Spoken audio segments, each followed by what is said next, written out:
Let's talk about the $1,000,000 question, getting your Etsy listings in front of your customers. Once you know how to do this effectively and consistently is when you start to see a huge transformation in your Etsy journey. So let's go through it from top to bottom. Throughout this, I'm going to talk about the 3 Ps: product, presentation, and price. So let's talk a bit about presentation. And it's exactly what we have on the screen now. It's the photo, it's the thumbnail, it's the video behind, and it's the video in the listing, okay? It's the pricing, it's the sales, it's the reviews, it's the social proof, okay? It's those early indicators that a potential customer sees before they even click onto your listing. So let's talk about your photo. It needs to be clear, okay? It needs to be organic. It needs to be well presented, right? We have some really good examples here. This custom neon sign, it's a custom neon sign. You can have whatever you want, and they do a good example of showing this, right? Because guess what? It's all different. It's all unique. It's all different colors. Here we have a cutting board. We show the product in use, you know, a bit of background, a bit of props, and here's the personalized touch. Okay, same again, custom neon signs. Faceless portrait, it's a clear picture of the product. It has a nice backdrop, it has it in use. Okay, here we have the video behind it, very clear product, very nice, very crisp, good quality, it fits well, and it's giving you a little bit of bonus information, same day shipping, right? These products here are all ranking on the first page for a huge keyword of home decor. So these photos, these thumbnails, these listings are getting a huge amount of clicks. So they are doing something right, clearly, okay? So you want to be taking inspiration from those big dogs, those big stores in your niche that are constantly getting sales. Take a look at how they're structuring their photos, their listings, how they're doing videos, right? Because it's working and they're giving you data on a mass level. I just want to reference the Etsy Seller Handbook throughout this video to back up what I'm saying with what actually Etsy say as well. So look, first of all, they have number 1, it is the listing product. It's the presentation, okay? Then it's backed up by your title. Your title is what gets your product, your listing in front of your potential customers. Then it's your price, right? Because guess what? You could have the great product, you could have the great presentation, but you're pricing yourself out of market. And then we have special offers. They're your sales, right? How long is your sale on for? How big is the sale? And then we have the reviews, because guess what? People want to be able to trust you and know that they are going to get what they are paying for. Now let's talk about query matching.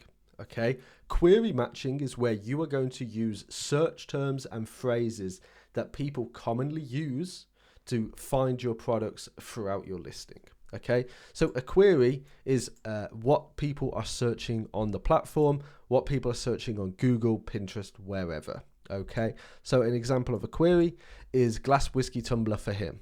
Okay, so there's the product, and now we're adding a little bit of extra information, right? So we want to make sure that any queries of potential search terms that your customers and potential customers are going to use, you use in your listing so that you can rank for them, okay? This is where your keyword searches come in. You can do basic tests like this, right? You can put in cut terms here, and Etsy is going to give you predefined selections with what it is and terms people are using, okay? So whiskey glass, whiskey decanter, whiskey gift, right? So if we go whiskey glass, then here we're going to see a lot of whiskey glasses. There's our query, right? All of the queries we put in are in the listing, because now Etsy knows, okay, this query has been inputted by the customer. That is also in so-and-so's listing. I know I can show this listing for that query, right? We are matching what the customer wants with what we have. Now, a very poor query matching strategy is like this on your phone case, where you are fighting very tough keyword battles. This is only working purely because it is a knockoff product, right? Apple sell these for £50, $50, and here they are for £10. And of course they are in demand, right? But look at this listing. It is extremely poor. It is only doing well because of what it is, not from what the seller has done. So look at all of this, okay? This is very poor query matching, okay? Because you are getting in. So imagine you were selling Formula One iPhone cases, right? Your customer base is within Formula One and racing. It is not within iPhone 12 birthday gift, okay? Because say you are able to rank for that term, that query, iPhone 12 phone case, right? How many of those people are actually going to be looking for an iPhone 12 case, right? And be a racing fan and a Formula One fan? Very little. So you know your customer base is within racing queries, right? Formula One queries, okay? Now, of course, a product like this is very general and this is who you want to be in front of, but this does not work when you are selling a niche product, okay? Don't fight these kind of keyword battles. They're very poor, and even if you do win them, it's not going to convert well. So avoid doing that, where you can include more actual queries where your customers are going to search and the people that are actually interested in your niche and your products are going to be. Now, whilst you're building your store out too, a lot of people don't understand that triggering certain events on Etsy is a really good way to snowball your listings, even if you can't get the sales in and you're just slowly building and slowly getting in front of more and more customers every day, right? Etsy like to see work and love to their algorithm, and then you get it back, okay? So what do they want to see? Well, they want to see you listing products every day, and they don't want to see you listing too many, right? So if you're listing 1 or 2 products a day, that is the absolute sweet spot, okay? You are now giving Etsy time to learn the new products that you're putting on the platform, to understand their audience, to know who to push to know what it is. You're also drastically decreasing the amount of deactivations you can have, you know, and Etsy just really pushing you down the algorithm because you are looking like spam, okay? So that's one of the events they like. They also love reviews. Now, on a new store, you know, it can be hard, which is why we do fake reviews, and we teach that within Etsy Mafia, our Discord group. So be sure to join that. It's discord.gg/Etsy. So they love to see reviews, and of course they love to see sales and renewals, okay? And if you can't be getting them at the start, that works hand in hand with the fake reviews, okay? Because you work them all together and you start to snowball the store yourself. So now we want to start from the top of your listing. We want to talk about your titles, okay?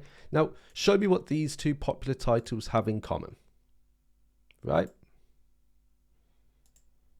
Can you spot it? Well, they have these huge keyword bundles, then a comma at the end. You know, another huge keyword bundle, comma, then a small little word, comma.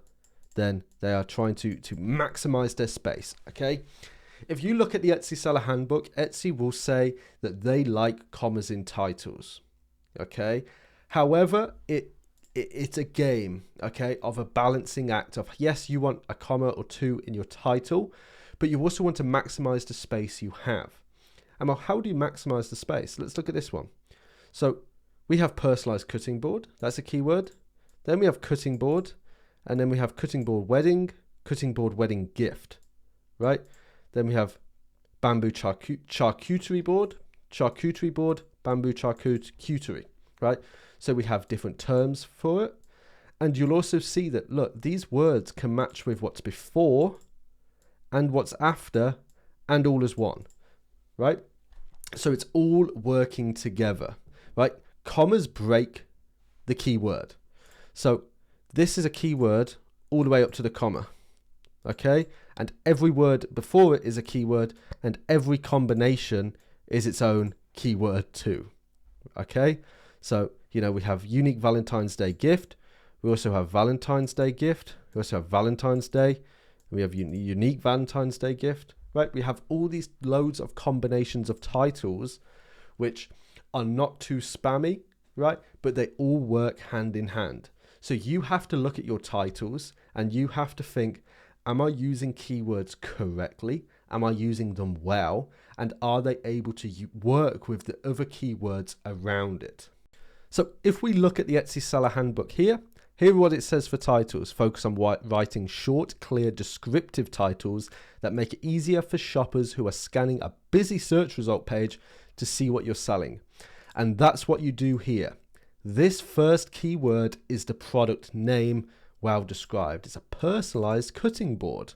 That's your product. That's the first keyword that's in, right? This is personalized photo gifts.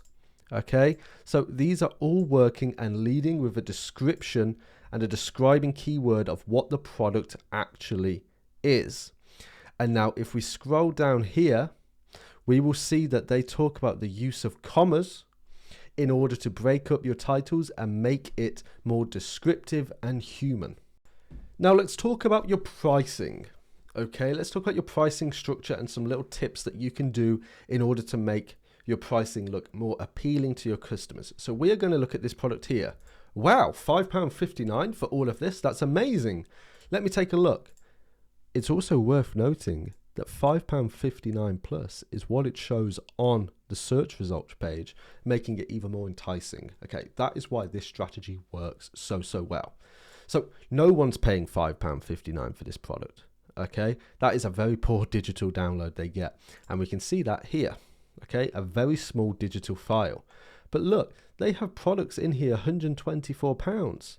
You know, if you don't want a digital product, you're paying, you know, £25 minimum if you don't want digital. Okay, and then look, all these different options you can get.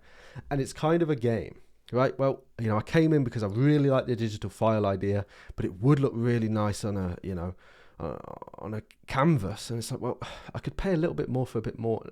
Oh, I'll get it framed. And by the time they came in on a £5.59 product, they're walking away with a £72 black frame 11 by 14 inches, right? So it all works together. It's a game about getting people to your listing, having that interaction rate. The more people that interact with your listings, that click through, the more Etsy is happy with pushing it because they know this is a product that is in demand and the customers on their platform are interested in it. Now, the other thing that Etsy talked about, and we're going to talk about, is the sale factor of this, okay? So look, they are running very short sales, couple day sales. They are using urgency and, you know, discount and missing out, right? FOMO. Oh, well, I've got to get it soon because, you know, 55%. And if I don't get it now, I might forget to get it. Oh, shoot. Okay, I need to buy this now, right? It's not, I don't know if it'll be on sale again, right? Sales convert hugely. It is always good to have sales on your store and test 24-hour sales and bring a sense of urgency to your store and to your listings in order to add an extra bit of a conversion boost to those customers that may not be looking to buy it today, but you are then giving them an extra push to buy it today. Now let's talk about attributes within your listings, and that is your little item details up here. Okay, where Etsy asks you for your primary colors, your sizes, your materials, your sustainability, right? Your celebrations, your purposes. Okay, Etsy like to know all of these extra details so they have more to go off. They know more about this product than genuinely most sellers put in, and they are able to direct your products to the right people. So we'll see this one here. It always says handmade unless you mess around with it, right? And do things you shouldn't. Materials, bamboo, steel, wood. Okay, that's good to know. Guess what? These are now keywords. If someone was to type in bamboo cutting board, bamboo charcuterie board, this would come up even if it wasn't in the title. Okay, because this is a micro keyword down here. We've also got these sustainable features about recycled metals, yada yada, right? So if you look into listings, different kind of categories are going to give you different attributes that you can input. I recommend filling out all the ones you possibly can, because guess what? Etsy love that. Etsy love these little details that you can add because it gives them more relevance, and it also solves questions for your customers, so they're not waiting around for you to reply to messages in order to answer basic questions. Okay, everything they need to convert is already in the listing. Now we talk about your description flow. Okay, this is just your description in general. And this listing here, as you can see, they're an Etsy pick, and they have just copied a whole bunch of keywords and pasted it to the top of the description. Not a fan of that, right? Because it can push customers away, right? Unless you have a big brand on Etsy, big backing, big following, lots of reviews, right? 1,000 reviews on this store, boom, boom, boom, 5 stars. Everyone recommends it. Everyone loves it. You come into this product and you've seen 742 reviews just for this one item. It's all backed up by social proof, okay? But what you want here is you want sales pitch. You want talking about your product. You use your description to answer for FAQs that you can't answer within attributes, right? You add a bit more humanity and a bit more of a human touch to your descriptions. You put across the kind of business you are. You know, you're a small business, you run it yourself, everything like that, okay? You allow the potential customer to actually see what you are, see what you're about, and see what you do. Now, I've just pulled up a random hoodie here to show you the last step of your SEO journey, and that is your variations, micro keywords within them, okay?